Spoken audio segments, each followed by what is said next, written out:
City Union Bank all in one ஆப்ல இருந்து video KYC மூலமா வீட்ல இருந்தே பேங்க் அக்கவுண்ட் ஓபன் பண்ணலாம். வீடியோ கால்லயே வெரிஃபிகேஷன் முடிஞ்சிரும். City Union Bank. கேரளம் மாற்றத்திற்கு தயாராகிவிட்டது என்று காங்கிரஸ் MP ராகுல் காந்தி திட்டவட்டமாக தெரிவித்துள்ளார்.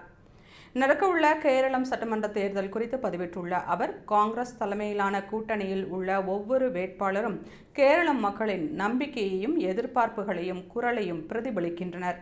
மாற்றத்தை ஏற்படுத்தும் இளம் தலைமுறையினரையும் அனுபவம் மிக்க தலைவர்களையும் தான் வேட்பாளர்களாக காங்கிரஸ் கூட்டணி அறிவித்துள்ளது. அது மட்டுமல்லாமல் காங்கிரஸ் கூட்டணியின் சார்பாக நிறுத்தப்பட்டுள்ள வேட்பாளர்கள் தங்களுடைய தொகுதிகளின் நுணுக்கங்களை அறிந்து கொண்டவர்களாக உள்ளனர். மக்களின் எண்ணங்களை கவனித்து புரிந்து கொண்டு நேர்மையுடன் செயல்படும் அரசையே கேரள மக்கள் எதிர்பார்க்கின்றனர். கேரளம் எனது வீடாகவும் கேரளத்தின் மக்கள் எனது குடும்பமாகவும் இருந்து வருகின்றனர் என்று தெரிவித்துள்ளார். மேலும் கேரளம் மாற்றத்திற்கு தயாராகிவிட்டது என்றும் கேரள மக்களுக்கு மிக சிறந்த எதிர்காலத்தை அமைத்து தருவதற்கு எல்லா நடவடிக்கைகளும் எடுக்கப்படும் என்றும் ராகுல் காந்தி உறுதியளித்துள்ளார்.